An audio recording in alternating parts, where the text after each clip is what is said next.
جس کی تمام اعلیٰ صفات اس کے پیارے نام ہیں جو کتاب و سنت میں ذکر ہوئے ہیں، جس کے ذریعے سے ہم اسے جانتے پہچانتے ہیں، اس پر ایمان لاتے ہیں، ان میں کسی میں بھی اس کے ساتھ کسی کو شریک نہیں کرتے اور نہ ہی اس کا انکار کرتے ہیں یا مخلوق کے برابر قرار دیتے ہیں۔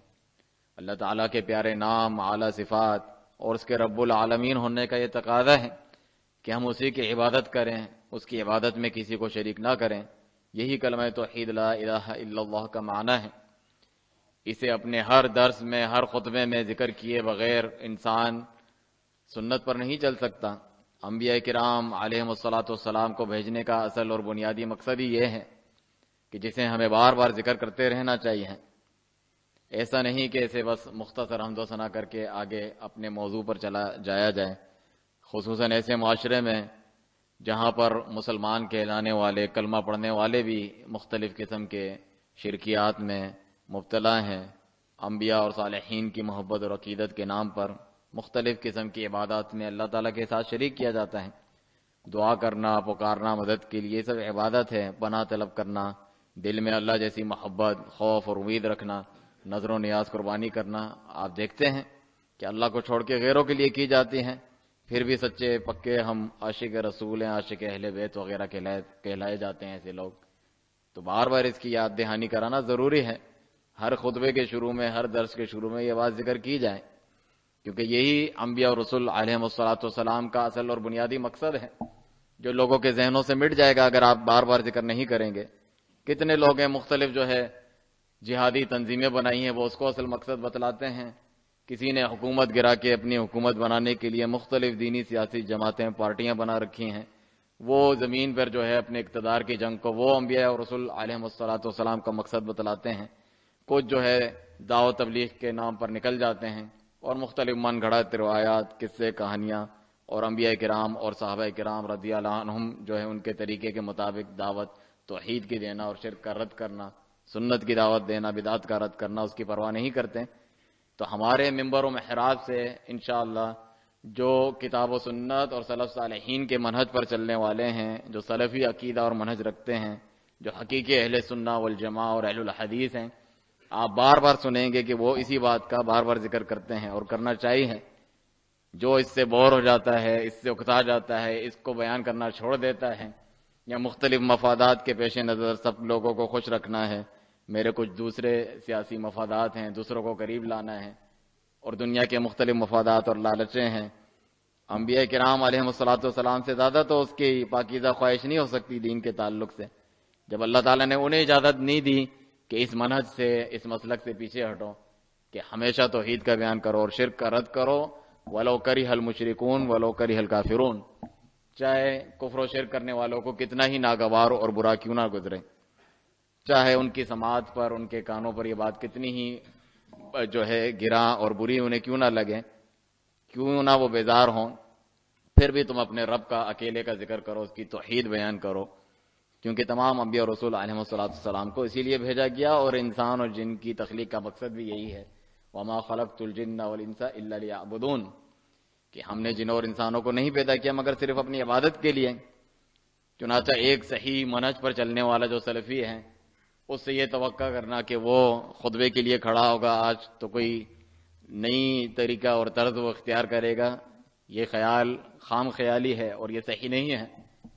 دیگر موضوعات بھی ذکر کیے جائیں گے، لیکن اس چیز اور توحید کے بیان اور شرک کے رد کے بعد، سنت کے بیان اور بدعات کے اور اہل بدعات کے رد کے بعد، تب جا کر یہ آپ کا امتیاز ہوگا کہ آپ سنت پر چلتے ہیں، صحابہ کے طریقے پر چلتے ہیں، ورنہ تو دیگر اچھی باتوں کی طرف، اخلاقیات کی طرف تو ہر کوئی بلاتا ہے، مسلمان تو دور کی بات ہے، غیر مسلم بھی ان چیزوں کی طرف بلاتے ہیں، اور بہت سارے مسلمان جماعتیں وغیرہ ہیں وہ بھی اچھے اخلاق اپناؤ، نماز کی طرف آ جاؤ، لیکن شرک بدعات جن میں وہ مبتلا ہیں، تعویذ گھنٹے گلوں میں لٹکے ہوئے ہیں، عامل نجومیوں کے پاس جاتے ہیں، قبروں پہ سجدے ٹیکتے ہیں، اور جو ہے علم بنائے ہوئے ہیں چبوترے، ان کی بھی پوجا ہوتی ہے، دودھ سے دھلایا جاتا ہے قبروں کو، میلے ٹھیلے وہاں پر لگائے جاتے ہیں۔ جب تک یہ چیزیں موجود ہیں اور وہ بڑھتی جا رہی ہیں تو کیسے ایک جو ہے مومن جو سنت پر چلتا ہے، توحید کی غیرت رکھتا ہے، اس کو چین آ سکتا ہے اس کے ذکر کیے بغیر، اور کس طرح وہ جو ہے دین اور اسلام کا حق ادا کر سکتا ہے۔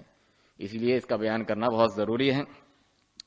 ساتھ ہی اللہ سبحانہ تعالیٰ کے بے شمار درود و سلام ہو تمام انبیاء مرسلین علیہم الصلوۃ والسلام پر، تمام پیغمبروں پر جنہوں نے اسی منہج اور مسلک کو اپنایا اور اپنے ماننے والوں کی، اپنی امتوں کی اسی پر تربیت کی. ان پر بھی اللہ سبحانہ تعالیٰ کی بے شمار رحمتیں اور برکتیں نازل ہوں، اور ہمیں بھی ان کے طریقے پر چلنے کی اللہ تعالیٰ توفیق عطا فرمائے.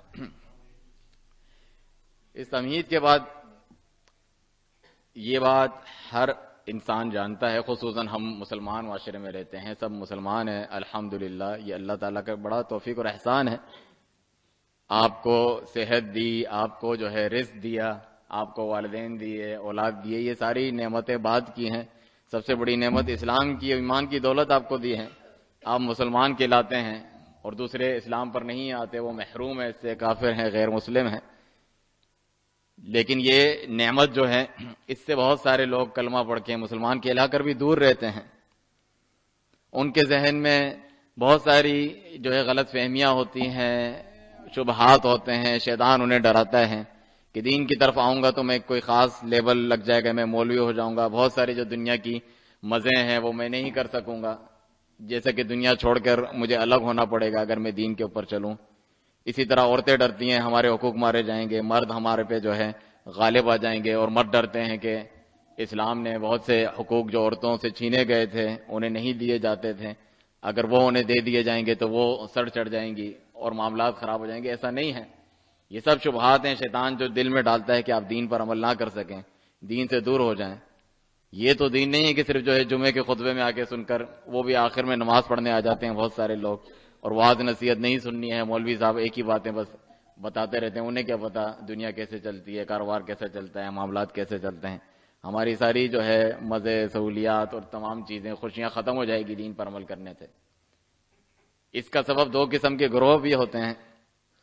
ایک تو واقعی اس قسم کے جو ہے مولوی ہوتے ہیں جو کم علم ہوتے ہیں اور دین کا حلیہ اس طریقے سے بنا کر پیش کرتے ہیں، لوگ دین سے دور ہو جاتے ہیں متنفر کہ تمہاری شادیاں بھی جو ہے ایسی ہو رہی ہے جیسے کسی کی فوتگی ہو رہی ہے، یہ بھی منع ہے، یہ بھی منع ہے، یہ بھی حرام ہے، یہ بھی نہ کرو. حالانکہ اس کو سنت کے مطابق خود علم نہیں ہوتا اس مولوی کو یا جو کم علم شخص ہے کہ وہ خوشی میں کیا کیا چیزیں کر سکتے ہیں جن سے اس نے بتایا نہیں ہوتا، اس کی تربیت نہیں کی گئی ہوتی ہے، جس سے وہ دین سے متنفر ہوتے ہیں. اور دوسرے اس قسم کے لوگ ہوتے ہیں جو ویسے ہی دین بیزار ہیں، جو ویسے ہی لوگوں کو دین سے دور کرنا چاہتے ہیں، شیاطین قسم کے. تو دین کی کچھ جو ہے جائز حدود اللہ تعالیٰ نے جو مقرر کی ہیں وہ ناجائز اور حرام خواہشات کے عادی ہوتے ہیں، جسے وہ پورا کرنا چاہتے ہیں، معاشرے میں پھیلانا چاہتے ہیں. دین اس سے روکتا ہے. کیوں؟ کیونکہ وہ خود ان کے لیے بھی اور معاشرے کے لیے نقصان دہ ہیں اگر وہ غور و فکر کریں اور اس کے بارے میں سوچیں. لیکن اپنی خواہش نفس پہ چل کر وہ اس کو نہیں دیکھتے یا لوگوں کو نہیں دکھلانا چاہتے. اللہ تعالیٰ ہم سب کا خالق ہے. الا یعلم من خلق وهو اللطیف الخبیر. کیا جس نے پیدا کیا ہے مخلوق کو وہ نہیں جانتا کہ کیا ان کے لیے بہتر ہے، کیا ان کے لیے نقصان دہ ہیں؟ وہ تو بڑا لطیف اور خبیر ہیں، بہت باریک بینی سے اور تفصیل کے ساتھ ہر چیز کا اللہ تعالیٰ علم رکھتا ہے کہ بہت ساری چیزیں ہیں جو مردوں اور عورتوں پر، مسلمانوں پر اللہ نے حرام قرار دی ہیں، کون سی چیزیں جائز قرار دی ہیں، کون سی فرض قرار دی ہیں، کن سے منع کیا ہے. اس میں آپ کا بہت سا فائدہ ہے جس کو آپ کچھ جانتے بھی ہیں اور کچھ نہیں بھی جانتے ہیں. لیکن اللہ تعالیٰ حکیم و خبیر اس کو جانتا ہے، آپ سے زیادہ علم رکھنے والا ہے. بعد میں چل کے خود انسان کو معلوم چلتا ہے کہ اس میں کیا کچھ میرے لیے جو ہے پوشیدہ تھی، کیا کچھ خوبیاں تھی معاشرے کے لیے، میرے لیے. چنانچہ اللہ سبحانہ تعالیٰ نے جو بھی نظام بنایا ہے حکمت سے بھرپور ہے.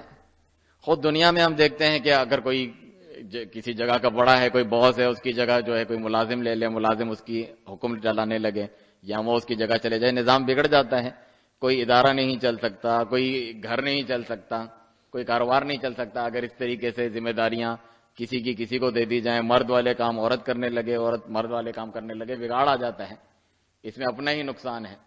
تو اس طریقے سے چیخنا چلانا اور اس قسم کے گمراہ کن پروپیگنڈا کرنے والے جو غیر ہیں لوگوں میں پھیلاتے ہیں کہ مرد عورت مساوات کی بات کرتے ہیں اپنے مذموم مقاصد کے تحت، ان کے کہنے میں نہیں آنا چاہیے، دھوکہ نہیں کھانا چاہیے. اللہ تعالیٰ جس نے پیدا کیا ہے مرد اور عورت کو بہترین طور پہ جانتا ہے کہ کس کے کیا حقوق، کیا ذمہ داریاں ہیں، اور ان کو نبھانے سے ہی جو ہے معاشرہ اچھے طور پہ جو ہے چلتا رہتا ہے. جیسا کہ کائنات میں اللہ سبحانہ تعالیٰ نے بہت ساری نشانیاں دکھائیں کہ نظام کے ساتھ یہ چیزیں چلتی ہیں. فرمایا لَلشَّمْسُ يَنبَغِي لَهَا أَن تُدْرِكَ الْقَمَرَ وَلَا اللَّيْلُ سَابِقُ النَّهَارِ.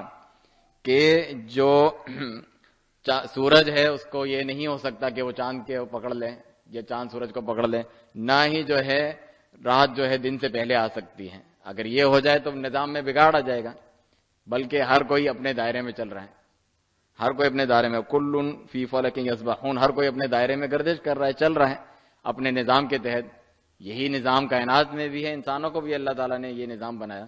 جس طرح قرآن میں بھی اللہ نے مثال دی کہ اگر اللہ تعالیٰ سرمدن یعنی ہمیشہ کے لیے تمہارے لیے دن ہی دن کر لے، تو کون تمہارا رب ہے کہ جو رات لائے جس میں تم سکون سے سو سکو، یا پھر رات ہی رات کر لے، رات ہی رہے اور دن آئے نہ، تو کون ہے رب جو الہ معبود حقیقی عبادت کے لائق کہ جو تمہارے لیے رات لائے کہ جس میں تم سکون سے سو، دن لائے کہ جس میں تم معاش کر سکو، روزی کما سکو، جا سکو، کام کر سکو۔ یہ تو اللہ کی نعمتوں میں سے ہیں۔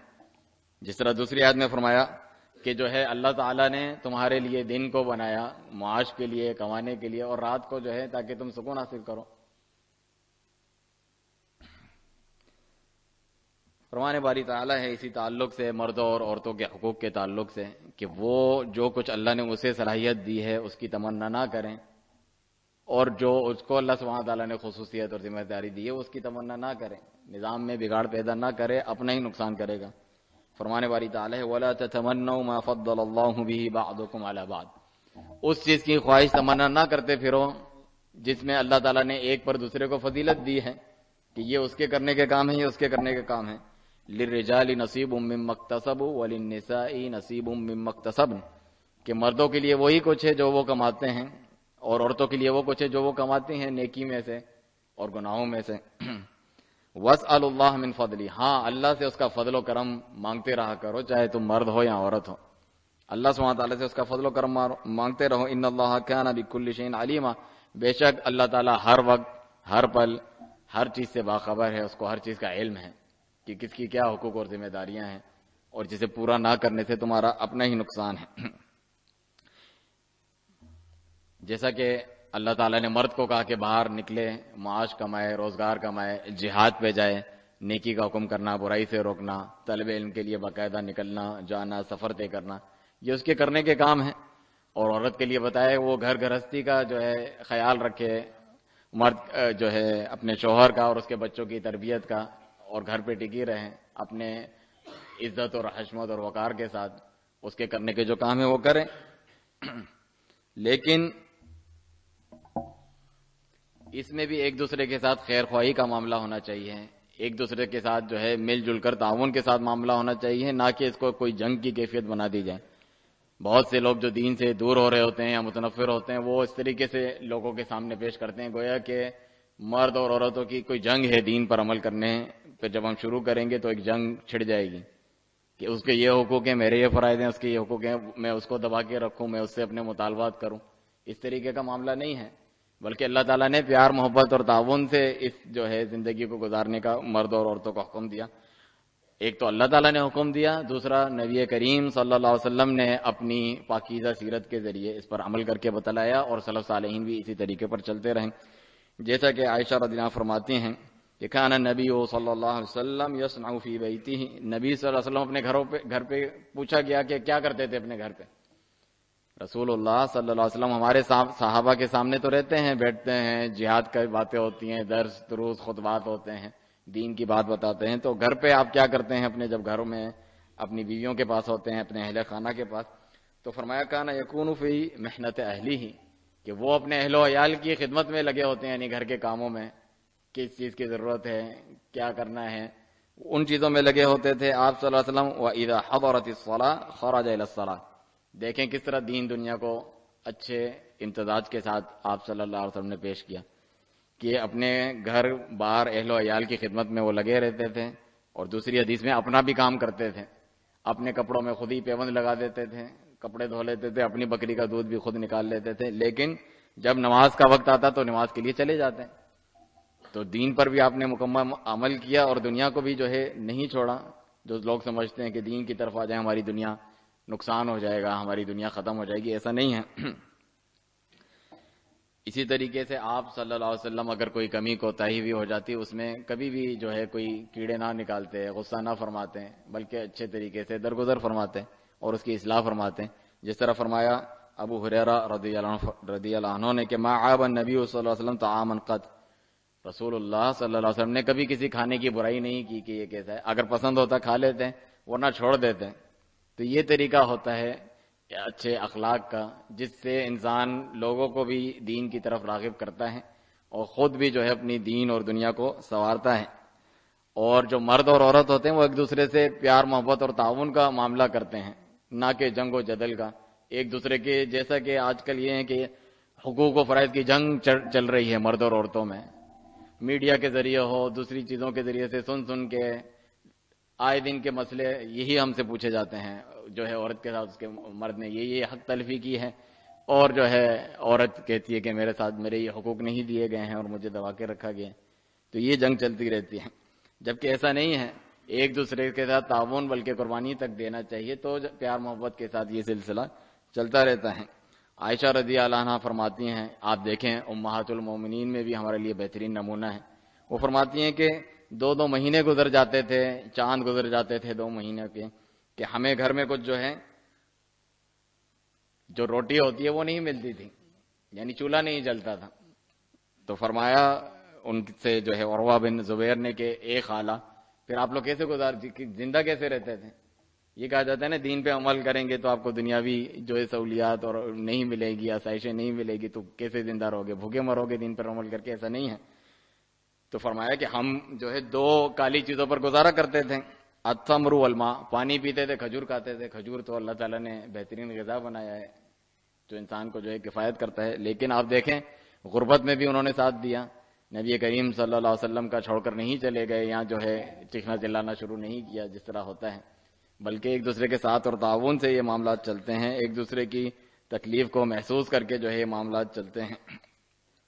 اور اس طریقے سے خود انسان کے لیے مرد ہو یا عورت مشکلات جھیلنا آسان ہو جاتا ہے، پریشانیاں دور کرنا آسان ہو جاتا ہے. رسول اللہ صلی اللہ علیہ وسلم تو اتنی دل جوئی فرماتے تھے کہ تمام اپنی جو بیویوں کو ایک کے گھر پہ جمع کر لیتے تھے، ان کے ساتھ کھاتے تھے، اور پھر جس کی باری ہوتی تھی اس کے پاس چلے جاتے تھے. بلکہ جو خاص ماہواری کے ایام ہوتے ہیں عورت کے، جس کے بارے میں جاہل یہود کے بارے میں قرآن میں ذکر ہے، وہ الگ ہی اس کو عورت کو الگ کر دیتے تھے. اس کے ہاتھ سے کھانا پینا بھی نہیں ہے، اس کو الگ کمرے میں بند کر دو، دور کر دو اپنے سے. بہت سارے ہندو بھی کرتے ہیں، بلکہ یہاں اسی طرح کالاش وغیرہ کے علاقے میں بھی شاید اس طریقے سے ہوتا ہے. وہ تو مسلمان ہے بھی نہیں، یعنی ایسے بہت سارے مذاہب میں ہوتا ہے. نبی کریم صلی اللہ علیہ وسلم تو عائشہ رضی اللہ عنہ کی گود میں لڑ کے قرآن پڑھتے تھے اس حالت میں. اور آپ سے ایک مرتبہ جو ہے کنگھی مانگی کہ کنگھی دو مجھے. انہوں نے کہا میں اس حالت میں ہوں، ماہواری کے ایام میں ہوں. آپ نے فرمایا تیرے ہاتھ میں تو نہیں ہے یہ. تو یہ چیز سکھلائی کہ اس وقت بھی پیار محبت سے، اگر اس میں جو اس کو ایک بیماری یا تکلیف میں مبتلا ہے جو عورت کو ہوتی ہے، تو اس میں اس کے ساتھ دل جوئی کرو، اس سے پیار محبت کا معاملہ کرو، بجائے اس کے کہ اس سے نفرت کرو، گھن کرو یا دور ہٹو. تو یہ سارے بہترین نمونے ہیں ہمارے لیے عمل کرنے کے لیے. اللہ سبحانہ تعالیٰ سب کو عمل کی توفیق دے. بارک اللہ لنا ولکم فی القرآن المجید ونفعنا وإیاکم ما فیہ من الآیات والذکر الحکیم فاستغفروہ انہ هو الغفور الرحیم.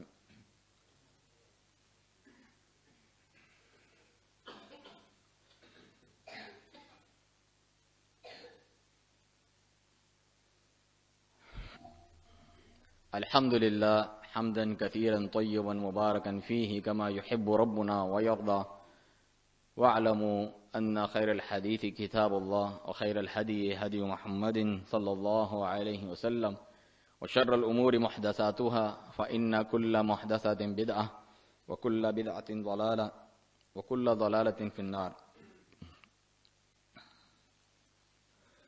کیونکہ یہ بات ہمارے علم میں رہنی چاہیے کہ اللہ سبحانہ و تعالی شکور ہے، یعنی بڑا قدردان ہے، چھوٹے عمل پر بھی بہت زیادہ دینے والا ہے اور کسی کی قربانی کو ضائع نہیں کرتا. جو محسنین ہیں، اچھائی کرنے والے نیکوکار ہیں، تو اللہ تعالیٰ جو ہے اجر المحسنین جو ہے ان کو ضائع نہیں کرتا کبھی بھی.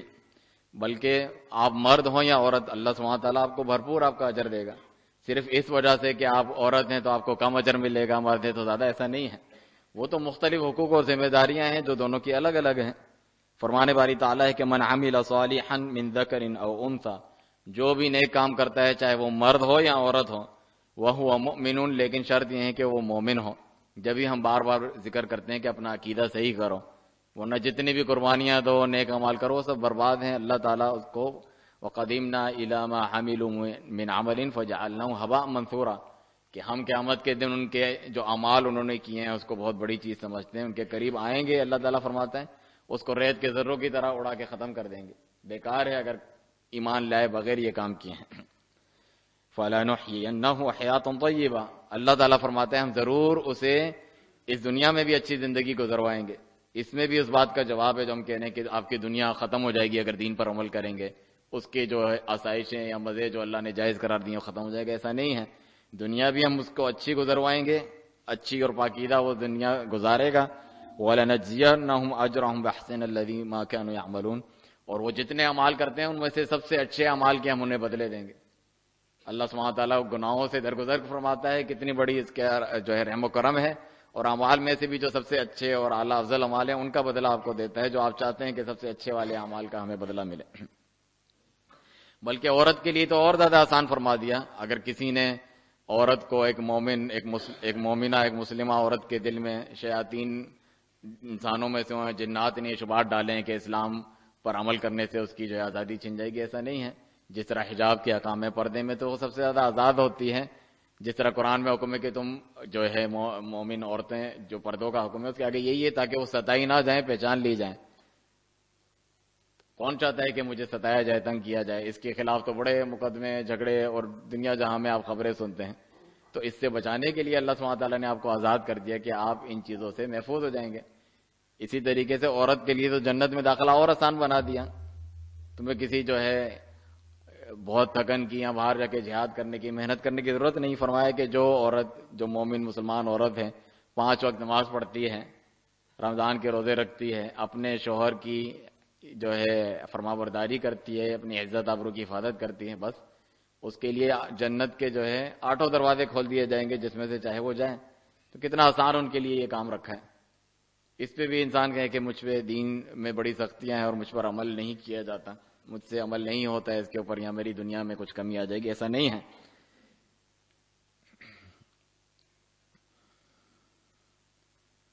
اور اگر یہ جتنے معاملات ہیں، یعنی اللہ سبحانہ تعالیٰ نے خود حکم دیا ہے کہ آپ دعا کریں ربنا آتنا فی الدنیا حسنہ وفی الآخرۃ حسنہ وقنا عذاب النار، اے اللہ ہمیں دنیا میں بھی جو ہے اچھائی دیں، آخرت میں بھی۔ دیکھیں دنیا کا خود اللہ نے ذکر کیا آخرت سے پہلے، اور فرمایا کہ ولا تنسا نصیبک من الدنیا، دنیا میں سے جو تمہارا حصہ ہے اس کو نہ بھولو، یعنی اس کو بھی لو اچھے طریقے سے اور پاکیزہ طریقے سے۔ اللہ سبحانہ تعالیٰ نے جو اجازت دی اس کو لو، اس میں کوئی جو ہے کمی کوتاہی، آزمائش، پریشانی میں انسان مبتلا ہو جائے تو یہ بھی خیر ہے ایک مومن کے لیے، مرد ہو یا عورت ہو، اس کو اس کے ذریعے سے اس کے گناہ معاف ہوں گے، اس کے درجات بلند ہوں گے انسان کے، یا پھر اس کو اجر و ثواب ملے گا اللہ تعالیٰ کی طرف سے۔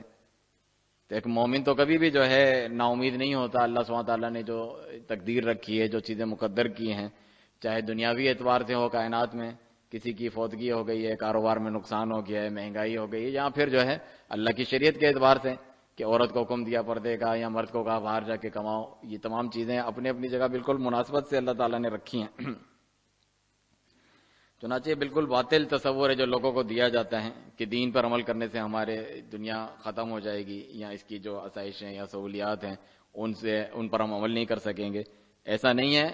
اس میں 2 قسم کی انتہائیں ہیں جن کی بات بتا کر جو ہے میں بات ختم کرتا ہوں کہ ایک تو یعنی سارے ہی دین کو کھیل تماشا بنا دو، جس طرح اللہ تعالیٰ نے اہل کتاب کا ذکر کیا، انہوں نے دین کو ہی کہ لہو لعب، کھیل مذاق بنا کے رکھ دیا ہے دین کو۔ اور دوسرے جو عام جائز دنیاوی کام ہے وہ بھی نہیں کرتے، جس طرح جو رہبانیت وغیرہ اختیار کرتے ہیں، صرف جو ہے عبادت کے لیے میں بیٹھ جاؤں گا مسجد میں، یا کوئی نصرانی ہے تو اپنے گرجا گھر میں، دنیا کی کوئی پرواہ نہیں، نہ شادی نکاح کروں گا، نہ کھاؤں کماؤں گا، کچھ نہیں کروں گا، بس اللہ اللہ کروں گا۔ ان دونوں چیزوں سے منع کیا گیا ہے، اعتدال پہ چلنے کا حکم دیا ہے۔ دین تو نام ہی میانہ روی اور اعتدال کے اوپر عمل کرنے کا ہے۔ چنانچہ نبی کریم صلی اللہ علیہ وسلم تو اپنی بیویوں کو سفر پہ لے جاتے تھے اپنے ساتھ، کوئی منع نہیں ہے کہ آپ گھومنے پھرنے جائیں، سفر پہ لے کے جائیں، سیر و سیاحت کے لیے جائیں۔ عائشہ رضی اللہ عنہا سے تو آپ صلی اللہ علیہ وسلم دوڑ لگاتے تھے، یعنی کھیلتے اور ان کے ساتھ خوش کرتے تھے۔ ایک دفعہ وہ جیت گئی، دوسری دفعہ نبی کریم صلی اللہ علیہ وسلم جیت گئے، اور کہا یہ اس کا بدلہ ہے پہلے جو تم نے مجھے ہرا دیا تھا۔ یہاں تک کہ رسول اللہ صلی اللہ علیہ وسلم اپنے ساتھ اپنے پیچھے رکھ کے عائشہ رضی اللہ عنہ کو جو ہے جو حبشی تھے اور وہ جنگی کھیل کھیل رہے تھے، وہ دکھایا ان کو، اور اس سے نہیں روکا آپ نے۔ ان کی گڑیاں تھیں جن کے ساتھ وہ کھیلتے تھے، ان کی سہیلیوں کو آنے دیتے تھے کہ ان کے ساتھ کھیلیں، جب آپ آتے تھے وہ چلی جاتی، تو یہ تمام چیزیں آپ دیتے تھے ان کی دل جوئی کے لیے، ان کو خوش رکھنے کے لیے۔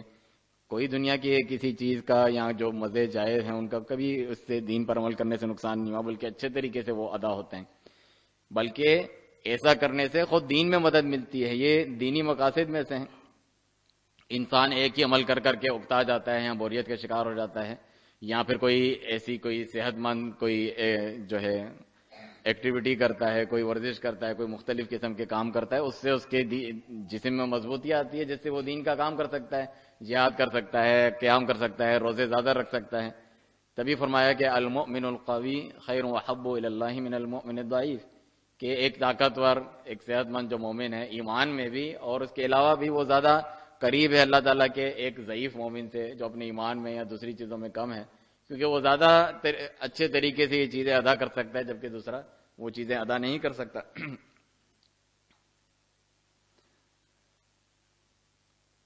اسی بارے میں دو حدیثیں بتا کر میں اپنی بات ختم کرتا ہوں۔ سلمان رضی اللہ عنہ مشہور صحابی رسول ہیں، وہ ابو دردہ رضی اللہ عنہ صحابی رسول کے پاس گئے اور دیکھا کہ جو ام دردہ ہیں وہ برے حال میں ہیں، یعنی ان کے کوئی تر و تازگی نہیں ان کے چہرے پر، اس طریقے سے ہیں جیسے کہ پریشان ہیں۔ تو فرمایا کہ کیا ہوا؟ کہا کہ تمہارے جو بھائی ہیں یعنی ابو دردہ جو ہیں، ان کو تو لگتا ہے کہ ضرورت ہی نہیں ہے بیوی کی، یعنی وہ لفٹ نہیں کراتے، وہ پرواہ نہیں ہے ان کو، بس عبادت اور دوسری چیزوں میں لگے ہوتے ہیں۔ تو انہوں نے کہا کہ میں ان کو صحیح سے یعنی سکھاؤں گا عمل کر کے۔ وہ ان کے ساتھ رات کو رہے، تو جب رات کو وہ ان کے ساتھ سو گئے تو وہ جو ہے اٹھنے لگے تہجد پڑھنے کے لیے ابو دردہ، تو انہوں نے پکڑ کے بٹھا دیا ان کو کہ سو جاؤ بھی، وہ ان کے مہمان تھے، انہوں نے کہا سو جاؤ، تو سو جاتا ہوں۔ پھر واپس سے اٹھنے لگے بیچ رات میں، واپس سے ان کو کہا سو جاؤ، میں بھی سو رہا ہوں تم سو جاؤ، یعنی نیند پوری کرو صحیح سے۔ اور پھر آخر میں جب آخری پہر تھا رات کا، جو تہجد کا افضل وقت ہے، اس وقت جو ہے اٹھے اور کہا کہ میں بھی اٹھتا ہوں، دونوں اٹھے اور پھر تہجد کی نماز پڑھی۔ اس کا مطلب نماز سے نہیں روکا، لیکن تمہارے جسم کا بھی تم پر حق ہے تو سو جاؤ۔ اور پھر جب صبح ناشتہ کرنے لگے تو انہوں نے کہا میں نے روزہ رکھا ہوا ہے، ابو دردہ نے کہا نفلی روزہ، تو انہوں نے کہا نہیں، جب تک تم نہیں کھاؤ گے میں بھی نہیں کھاؤں گا، میں مہمان ہوں تمہارا۔ تو انہوں نے پھر ان کی خاطر جو ہے نفلی روزہ چھوڑ سکتے ہیں، تو انہوں نے کھایا اور پھر انہوں نے بھی کھایا، وہ نفلی روزہ ان کا کھلوا دیا۔ پھر آپ نے وہ بتایا یہ چیز کہ جو ہے تیری بیوی کا بھی تجھ پر حق ہے، اس سے ملا کر، اور تیرے آنکھوں کا حق ہے تو سویا کر، جسم کا تیرا حق ہے، تیرے مہمان کا تجھ پر حق ہے، یہ ساری چیز، یعنی روزے رکھو بھی، چھوڑ بھی دیا کرو، نماز پڑھو، اتنے سے سو بھی، نماز پڑھو، یعنی اعتدال پہ چلو، اس طریقے سے نہیں ہے۔ تو ابو دردہ رضی اللہ عنہ کہا کہ میں نبی صلی اللہ علیہ وسلم کے پاس جا کے پوچھوں گا کہ انہوں نے کیوں کیا میرے ساتھ اس طرح، کیا آپ نے اس طرح سکھلایا؟ تو جب انہوں نے جا کر رسول اللہ صلی اللہ علیہ وسلم کو یہ بات بتائی کہ سلمان نے میرے ساتھ اس طرح کیا اور کہا کہ اس طرح کیا کروں میں، تو فرمایا صدق سلمان، یعنی سلمان رضی اللہ عنہ نے صحیح کہا، سچ کہا، ایسا ہی ہے، کیونکہ یہی نصیحت نبی کریم صلی اللہ علیہ وسلم نے عبداللہ بن عمرو العاص کو بھی کی تھی، وہ بھی اسی طرح کیا کرتے تھے، تو ان کو منع کیا اس طریقے سے کرنے سے۔